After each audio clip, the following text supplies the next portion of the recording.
bom?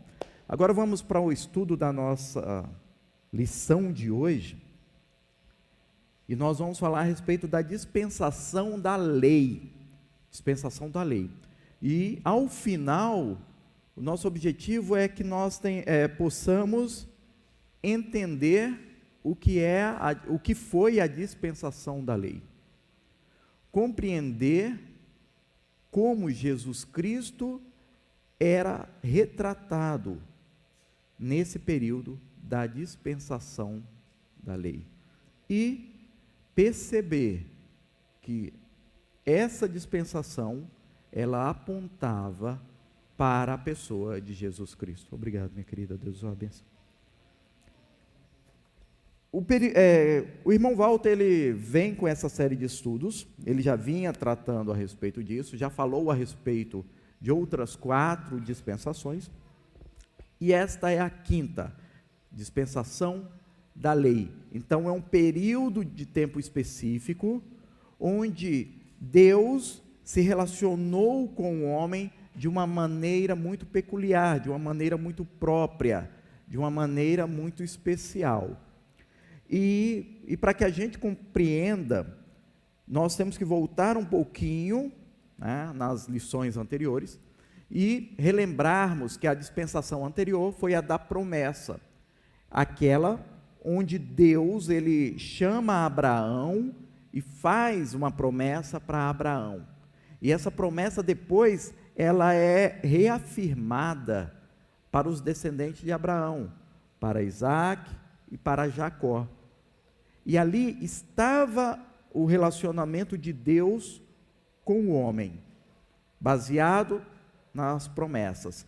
Então Abraão, Isaac, Jacó, eles vão viver e vão conduzir suas famílias amparados na promessa, naquilo que Deus havia garantido que separaria, que iria preparar para eles. Quando a família de Jacó, ela vai para o Egito, isso está no final do livro de Gênesis, a família, em razão de uma grande fome, né, a família de Jacó vai para o Egito, onde um dos filhos de Jacó, José, era governador, e ali eles são acolhidos, são bem recebidos, e passam a ter uma vida confortável naquele lugar. Só que com o passar do tempo as coisas mudam, José morre, o faraó também, aquela geração passa e uma nova geração vem, que não tem, né, por parte dos egípcios, não se tem mais a mesma consideração que se tinha pelo povo de Israel.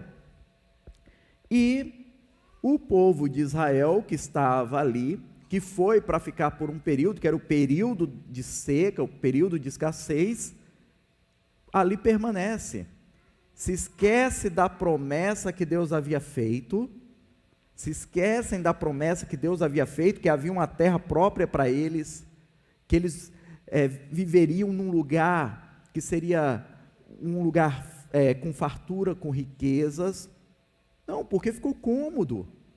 Eles foram para uma terra, lá para o Egito, e o espaço que eles receberam era bom, e ali eles ficam, eles permanecem ali. Aquilo que era para ser algo temporário, enquanto estava a escassez, se torna algo permanente. Então essa escravidão que vem sobre esse povo, não é nada além das consequências por eles terem esquecido das promessas de Deus.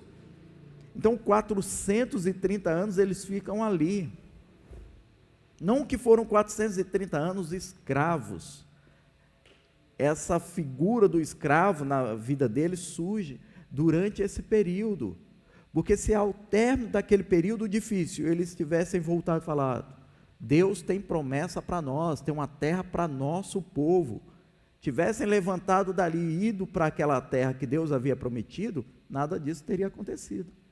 Então, essa escravidão no Egito vem como consequência do homem abandonar, do homem esquecer as promessas de Deus. E assim é até os dias de hoje. Todas as vezes que o homem esquece as promessas de Deus, esquece aquilo que Deus já garantiu a respeito dele, e fica encantado com aquilo que está ao seu redor, ele se perde e se escraviza. E assim é, mesmo para aquele que já conheceu a Cristo. A partir do momento em que ele esquece das promessas de Deus, ele se torna um escravo novamente. Olha a relação. Por isso que é importante nós estudarmos as dispensações, porque elas nos apontam não só fatos históricos, elas nos trazem lições para os dias de hoje, para que a gente possa aprender sobre nossas vidas hoje e irmos consertando. Então, esse período de dispensação da lei. Por que lei? Porque haviam normas que foram regidas, foram escritas, que regulariam toda a atividade. Hoje, para nós, é muito fácil falar sobre lei. Todos nós aqui vivemos sob a lei. São várias leis. Leis de trânsito, é por isso que você sabe exatamente onde você pode ou não pode parar o seu veículo. Ninguém aqui colocou o carro no meio da rua. E por quê? Porque há a lei que diz exatamente como você tem que estacionar. Certo? É isso. Então, todas as nossas atividades, elas de certa maneira, elas estão amparadas ou não na lei. Então, para nós pensarmos a respeito de lei, é muito simples. Você nasce e já é regido pela lei. O nascimento, aliás, antes do nascimento, questão de gravidez, tudo isso, concepção, tudo isso, a lei fala a respeito. O Código Civil fala a respeito disso.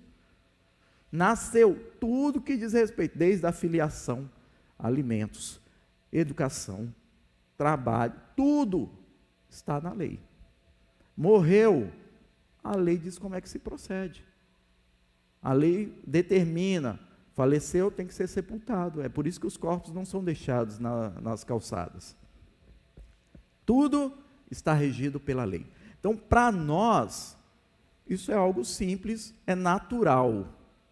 A Ariadne hoje, quando acordou, ela não acordou e falou, peraí, deixa eu ver em qual dispositivo legal está enquadrado esse meu ato de acordar, me preparar, o que eu tenho que ver a lei, o que eu tenho que fazer hoje. Não, é algo natural. E nós cumprimos a lei, ou descumprimos constantemente, de uma maneira natural, não é? Eu nunca descumpro a lei. Não, nunca passou no sinal vermelho, ou quando chegou no pare.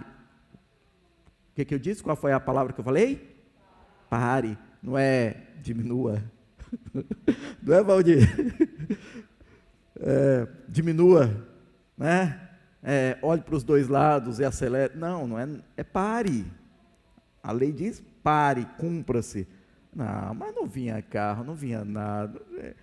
Ou aquela acelerada além da conta. Não, mas é porque eu estava com pressa. A lei não diz obedecer à velocidade normal da via, exceto quando tu estiver atrasado para alguma coisa. Não.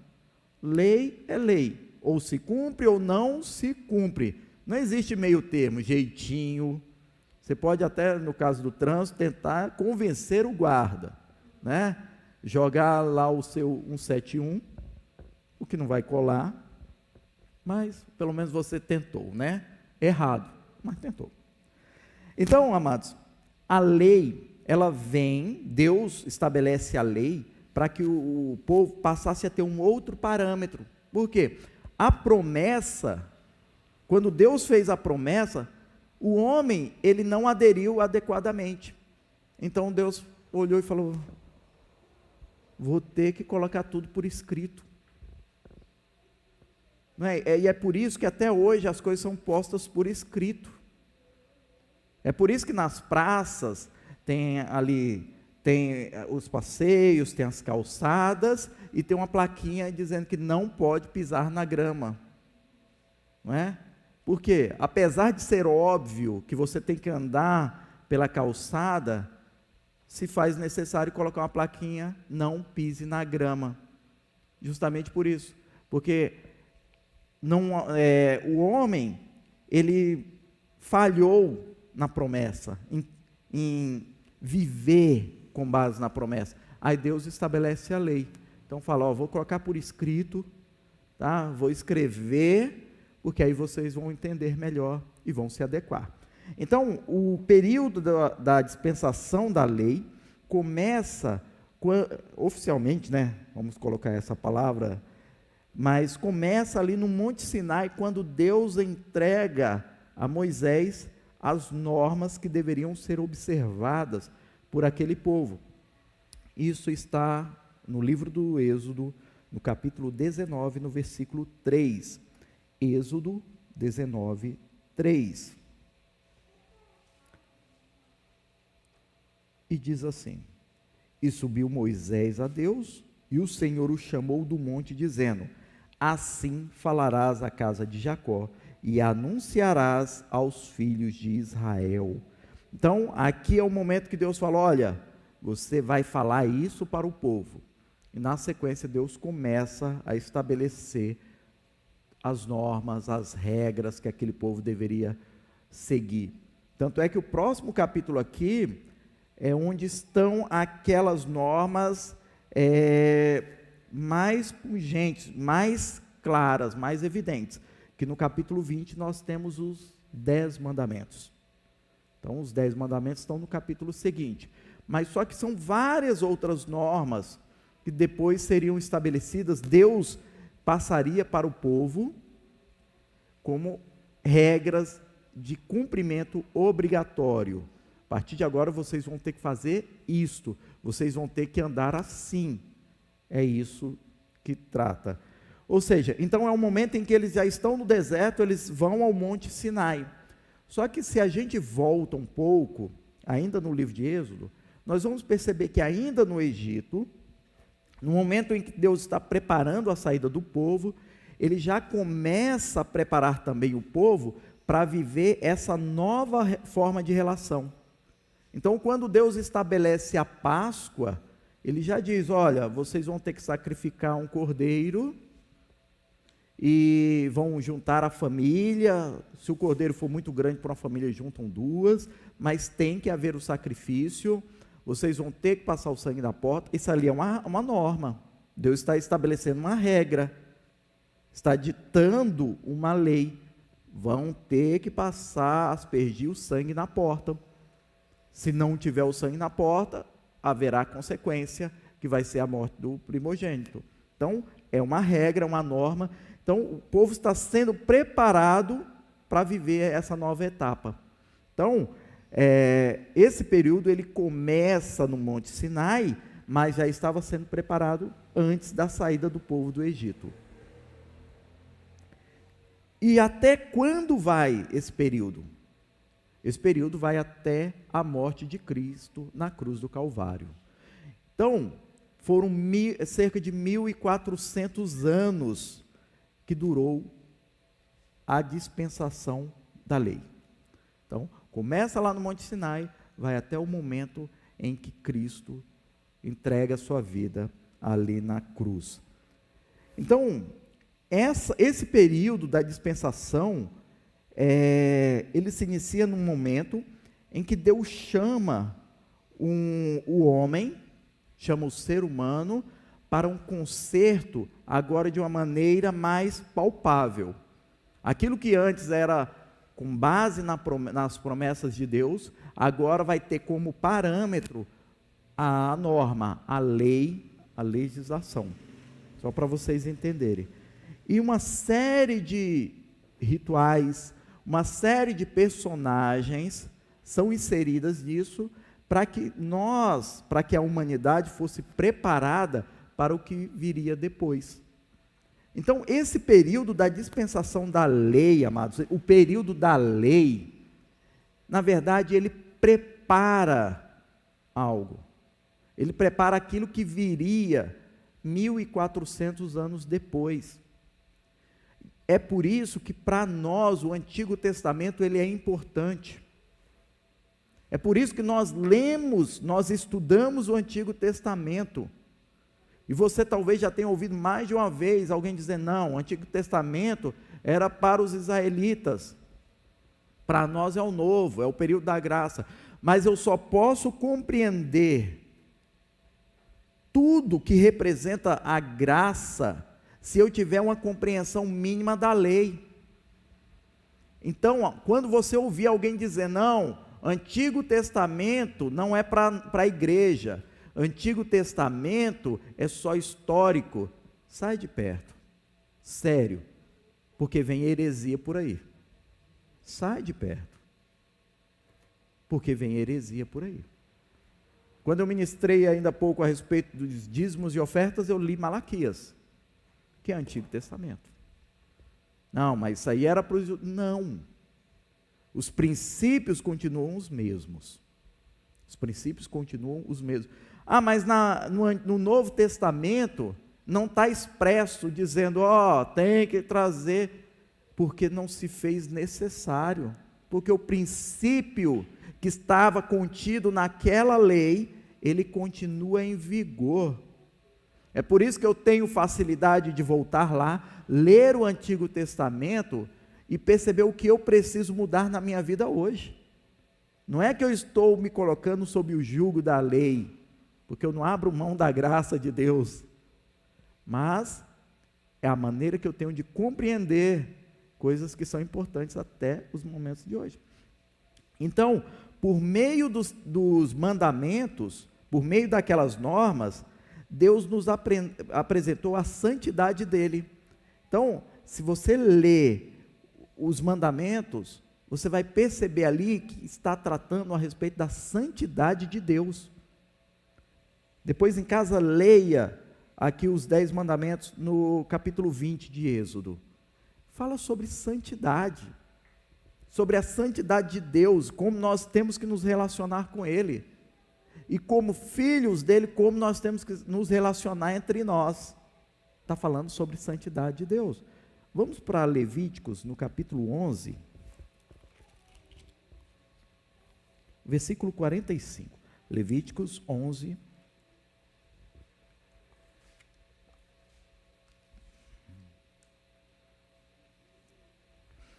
e assim diz: porque eu sou o Senhor, que vos faço subir da terra do Egito, para que eu seja vosso Deus, e para que sejais santos, porque eu sou santo. Então, Deus estabelece essas normas, e basicamente o que elas estão dizendo, o que elas estabelecem, é um padrão de vida que tende à santidade, que é direcionado para se buscar a santidade. E por que Deus está falando isso? Está dizendo, olha, eu tirei vocês do Egito, e eu sou seu Deus, sede santos, se enquadrem nisso, porque eu sou santo. Para que vocês possam ter relacionamento comigo, é necessário santidade, buscar a santidade. Então não dá para vocês viverem do modo egípcio, e me terem como Deus. Se vocês querem que eu seja o seu Deus, que eu seja o Deus de vocês, é assim que vocês devem se portar. É isso basicamente em que vem esse período da lei vem tratando.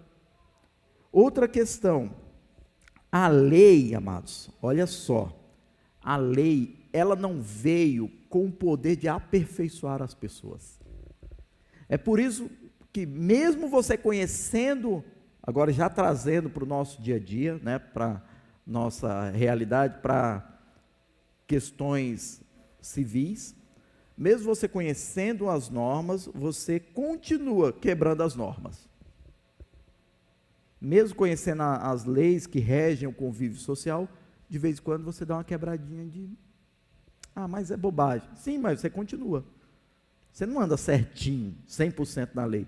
Ou alguém aqui nunca descumpriu uma norma? Tem alguém? Não? Tá. Menos mal. Estava até preocupado. Já pensou se eu fosse o único que não levantasse a mão? Todo mundo levantando a mão, nunca... Não. Jorge, 100%, nunca descumpriu nenhuma norma. Por quê? Porque a lei não é capaz de nos tornar perfeitos. não é e não era. Então, o que a lei fazia, servia para quê? Romanos esclarece. Romanos capítulo 5, versículo 13. Romanos 5,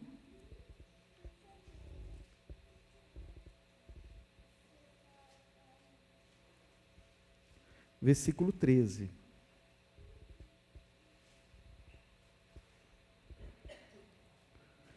E diz assim, olha, porque até a lei estava o pecado no mundo, mas o pecado não é imputado não havendo lei. Então, o que está dizendo o texto aqui? Não é que a lei que cria o pau, que torna um homem pecador é a lei. Não. Se não tem norma, se não tem nenhuma norma, qualquer coisa que você fizer, está ok. E isso vale para nós também nas nossas relações civis. Você pode fazer qualquer coisa que não seja contrária à lei, tá bom? Qualquer coisa que não seja contrária à lei, você é livre para fazer. É por isso que quando você é interpelado por uma autoridade, e ela fala, por que você está fazendo isso? Espera aí, mas eu posso, eu tenho o direito de fazer, porque não é proibido. Se não é proibido pelas leis, então é permitido. Esse é o raciocínio, tá ok? Em termos de leis que regem a nossa sociedade. Então, essa também era a ideia. E é por isso que Deus estabelece as normas. Então, o que as normas vêm fazer? Vêm evidenciar aquilo que era errado. Não furtarás. O cara que pegava algo que era de outro, estava errado. Porque ele havia descumprido a lei. Então, a lei servia para colocar um facho de luz naquilo que estava errado. Então, quando Deus estabelece tudo isso, considerando a maneira como aquele povo vivia, ficou evidente que a maneira como eles estavam se portando estava errada. O que eles estavam fazendo estava errado. É por isso que em Romanos vem falando isso. A lei veio para evidenciar o pecado. Então, esse período serve para quê? Para mostrar a fraqueza da humanidade, para mostrar a fraqueza do homem, para mostrar a sua fraqueza. É exatamente isso. Que depois nós vamos trazer para o período da graça, que o irmão vai falar depois.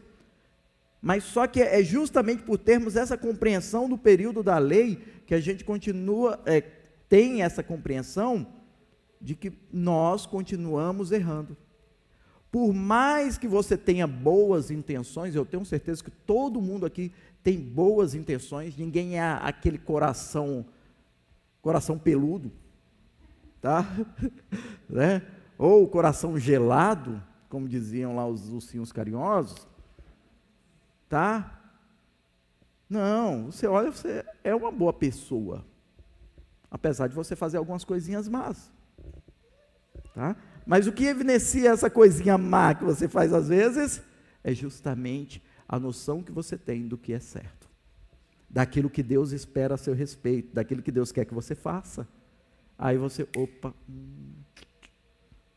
e quantas vezes você fez algo, falou algo, pensou algo, e depois você falou, Senhor, me perdoa. E por quê? Porque você sabia que estava errado, não é? Você sabia que estava errado. Então, a lei veio justamente para isso, para mostrar para o homem suas fraquezas. Só que esse período da lei também, não eram só normas. Foi instituído, por exemplo, a figura oficial do sacerdote. Arão foi estabelecido como sacerdote. Vamos ler Êxodo 28. Êxodo 28, 1.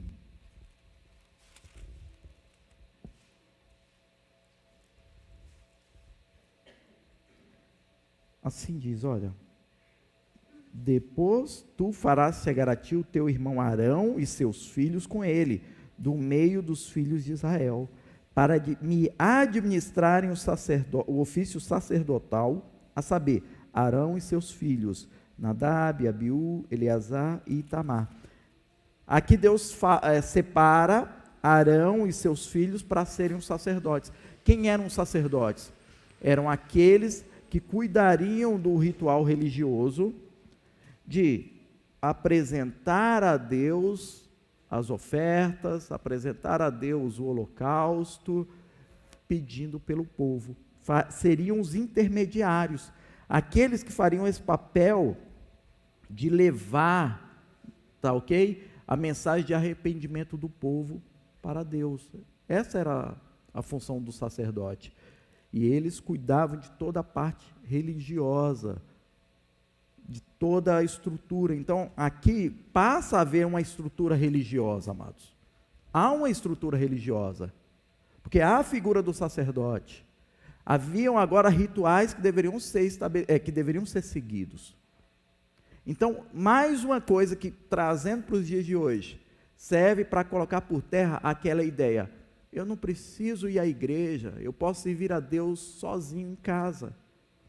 Mas isso, o estar congregando, vem justamente desse período em que Deus estabelece algo formal. Algo formal.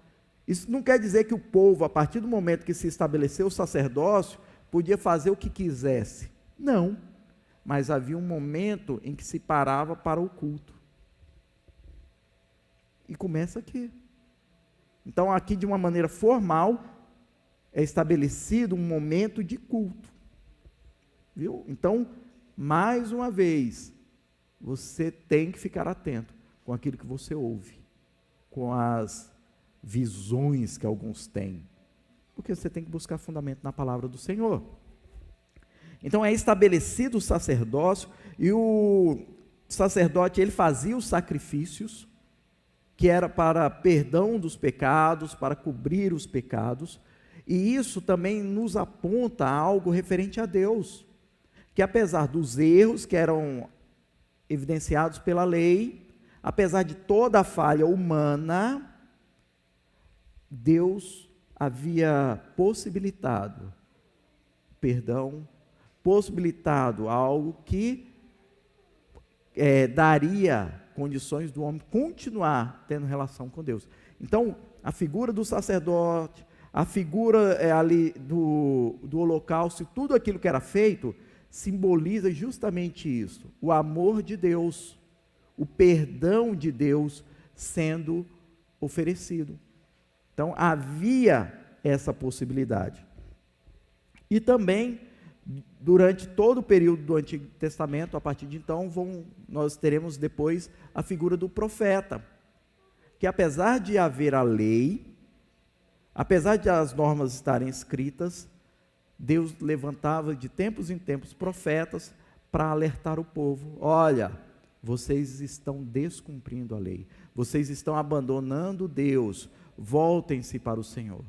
Olha, vocês estão sofrendo, vocês estão apanhando, porque vocês estão descumprindo aquilo que Deus falou. Voltem-se para o Senhor. E assim foi, inúmeras vezes, durante todo o período ali do Antigo Testamento. Então, esse período da lei, com todos os seus rituais, os mandamentos, sacrifícios que eram ofertados, os rituais, fazia parte, estava inserido num contexto que mostrava para o homem que ele por si só, ele não alcançaria a salvação. Por quê? Ele tentava agir corretamente, mas ele errava. Ele descumpria a lei. Ele cumpria 99% da lei, mas ele errava em 1. Então, ele não preenchia os requisitos da lei. Faz isso. Se você um dia precisar protocolar um requerimento na prefeitura, vamos usar o exemplo da prefeitura. Tem lá um rol de documentos, 100 documentos que tem que apresentar. E você vai até o guichê, eu vim protocolar aqui. Aí vão, documento 1, ok, 2, 3. Aí, documento 70, ok. Aí você, opa, na escola a média era 7, né, ou 6, não sei. Já passei de 60%, estou aprovado. Não, 99, ok. Último documento. Esse eu não trouxe. Infelizmente não vou receber seu. Mas eu trouxe 99. Sim, mas faltou 1. Então, era isso que a lei fazia. Você fez quase tudo certo, mas uma coisa você continua errando. Tem que consertar isso aí. Então, Tudo isso mostrava o quê? Que nós, humanos, por nosso mérito, a gente não ia conseguir a salvação. Mas que havia necessidade de uma salvação definitiva. E essa salvação definitiva foi providenciada justamente por Deus, por intermédio de Jesus. Cristo, ele vem justamente mostrando que, tudo isto foi insuficiente, mas eu, pelo meu sacrifício, eu vou garantir a salvação para aqueles que crerem. Então é isso. Tudo, amados, nesse período da lei, aponta para Cristo. Jesus está sendo evidenciado por meio da lei. Moisés foi o libertador, foi aquela figura que foi usada para tirar, o líder usado para tirar o povo do Egito. Isso está lá em Êxodo 3, versículos 9 e 10, quando Deus chama Moisés e fala, você vai tirar o povo de lá. Então ele é a figura do libertador, queria tirar aquele povo fisicamente do Egito, mas a figura de Moisés serve justamente como um tipo, serve justamente para nos mostrar que lá na frente haveria um libertador em definitivo. Não queria tirar o povo de uma terra para levar para outra, mas tiraria o povo das garras do pecado para a salvação, Jesus Cristo. Então, quando você estuda a respeito de Moisés, estuda aquele período, você se prepara para entender melhor a obra de Cristo. É por isso que a gente estuda Moisés. Arão foi o sacerdote, o sumo sacerdote que oferecia, ali o holocausto, oferecia as ofertas, para que o povo tivesse o perdão dos pecados. Jesus Cristo, ele entra como um sacerdote, como sumo sacerdote, porque ele oferece também o sacrifício, mas não qualquer sacrifício, ele oferece a si mesmo como sacrifício. Por isso que havia a figura, e Deus estabelece a figura do sacerdote, para que depois nós pudéssemos compreender a importância do papel de Jesus, o que ele representava. Então agora eu tinha a figura do libertador, Moisés, eu tinha um sacerdote, e Cristo está sendo apontado pelos dois. Cristo cumprindo as duas funções, só que de maneira esplêndida, superior a deles e definitiva. Havia o sacrifício, eu falei mais de uma vez a respeito do sacrifício, e assim tinha que ser. Tinha que matar um animal e sacrificá-lo. Levíticos 6:6, nós estamos quase chegando ao final, amados. Levíticos capítulo 6, versículo 6, que é para você entender um pouco melhor isto.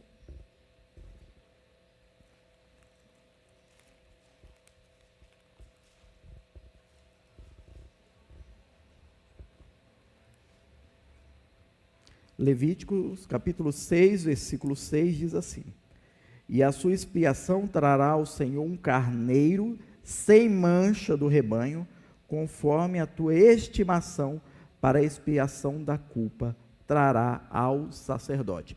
Então, para você entender, para perdão do pecado, para expiação da culpa, você tinha que pegar um carneiro do seu rebanho, que eles eram pastores, então eles traziam, sem mancha, sem defeito, perfeito, entregava ao sacerdote, o sacerdote fazia o ritual do sacrifício, para que aquela pessoa tivesse o perdão dos pecados.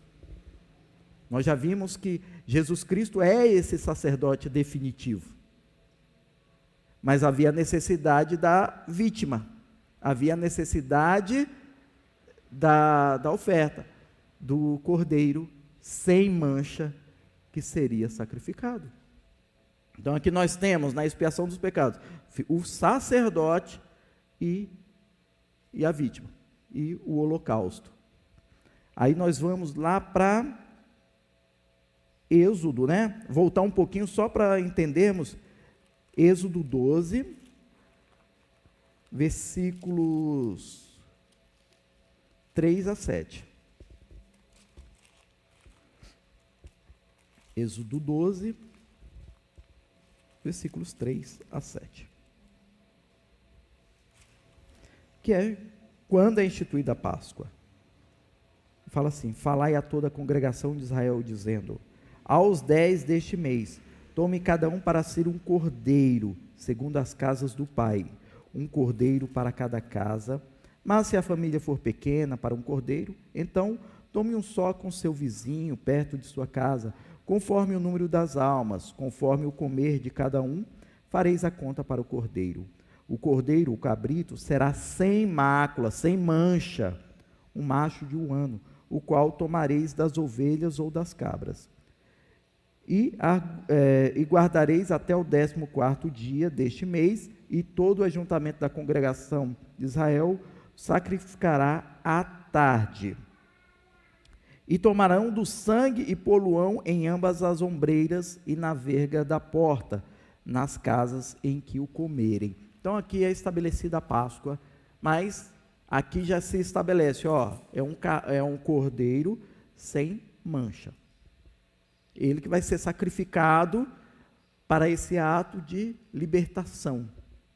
Então, para o ato da Páscoa, de libertação, de ruptura, seria um cordeiro sem mancha, sem mácula. Para os sacrifícios, o perdão dos pecados, seria um cordeiro sem máculas, sem defeito.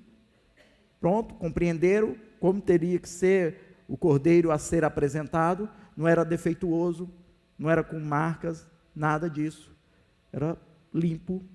Então, esse era o ritual, tanto para a Páscoa quanto para os holocaustos. Agora nós vamos lá para João capítulo 1, versículo 29.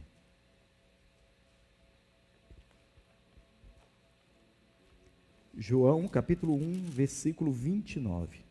João Batista está falando.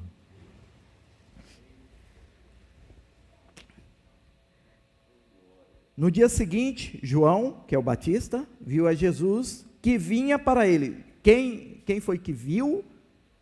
João. Viu quem? Viu quem? Jesus.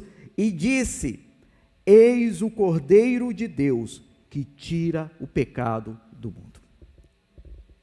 Percebem que para você entender o que João está dizendo, você tem que compreender a lei, você tem que ter uma ideia da lei. Então João, ele olha para Jesus e ele fala: está vindo aí um cara gente boa, que vai fazer boas coisas? Não. Está vindo aí alguém que é perfeito, Ele está falando para os discípulos. João Batista está falando para os seus discípulos: eis o Cordeiro de Deus, que tira o pecado do mundo, da humanidade. Não é o pecado para perdoar o pecado do Botinha, não é para perdoar o pecado só do Rogério especificamente, não, mas é de toda a humanidade, proporcionar à humanidade perdão. Então, Cristo, Jesus é esse Cordeiro. Então, aquilo que na lei deveria ser cumprido, trazer um cordeiro, apresentar ao sacerdote, agora, o próprio Jesus é o sacerdote e ele também é o cordeiro. Então, ele se apresenta para o sacrifício. Ele se apresenta para, de maneira definitiva, resolver a questão do pecado no mundo. É Jesus. Então a lei, ela aponta para Jesus. É por isso que eu não posso dizer que a lei era só para os judeus. A lei também nos traz ensinamento, porque eu só consigo entender a importância do sacrifício de Jesus quando eu entendo como era no período da lei. Quem hoje veio para cá e trouxe um cabritinho para a gente sacrificar? Trouxe? Ninguém trouxe. Como não? E por que não? Agora imagina, você vindo, não é? João dirigindo, Maria ali segurando o cabritinho lá para ele. Calma, calma, chega lá, vou apresentar para o pastor Sandro. O irmão Edson já teria recepcionado ali, não, daqui, já vou colocar aqui, já vai ser sua vez. E o holocausto. Não é necessário mais nada, fala Rita. A fila, nesse problema, a irmã Ângela estaria com... Gente, vamos manter o distanciamento social, segura seu carneiro, para que não, por favor, já, tá bom? Não exagere com álcool em gel, porque daqui a pouco vai chegar perto do altar, tá o fogo, pode dar acidente. E o Sérgio ia trazer um peixe que ele pescou ontem. Nada disso é mais necessário, amado. Sabe por quê? Porque Jesus Cristo, Ele se entregou na cruz do Calvário. Isso foi definitivo. Isso acabou com toda essa necessidade, porque Ele já basta, Ele já é o suficiente. E quando Ele cumpre a sua jornada, Ele fala, ó, calma, porque eu vou me entregar para o sacrifício. A equipe de louvor já pode se posicionar. E eu vou me entregar para o sacrifício, para que vocês não precisam mais trazer animais para serem oferecidos. Eu me ofereço. Eu me ofereço. E o Senhor Jesus Cristo, Ele passa todo esse período, 30 e poucos anos na terra, sem pecar, sem mácula, foi tentado várias vezes, o próprio diabo em pessoa se apresenta e faz de tudo para que ele pecasse, ele se mantém íntegro, e ele é preso, é levado à cruz, e quando ele está ali na cruz, momentos antes de morrer, ele diz, tetelestai, está consumado. O que Jesus Cristo está dizendo ali, de uma maneira resumida? Pai, pela primeira vez, um homem caminhou sobre a face da terra, e vai morrer sem ter pecado. É isso que ele está dizendo. Só que ele está dizendo algo mais, Senhor, está consumado, está finalizado o seu plano, porque isso havia sido o plano de Deus desde o início, Gênesis 3, está consumado, a dívida que a humanidade tinha foi paga, quitada, eu estou pagando com a minha vida, o meu sangue sendo derramado. Foi justamente isso que Cristo estava dizendo na cruz. E daqui a pouco ele iria morrer. E é interessante, eu imagino que no momento que ele fala, está consumado, o diabo se surpreendeu e disse, consumado o quê? Porque o diabo fez de tudo para matar Jesus, mas ele percebe que com esse ato, ele estava colaborando com os planos de Deus para que ao final houvesse a salvação definitiva, aquela que eu precisava, aquela que você precisava, aquela que nós precisávamos, você que está em casa precisava, definitiva. E aquele que estava ali pendurado, o Cordeiro de Deus que tira o pecado do mundo, seria morto.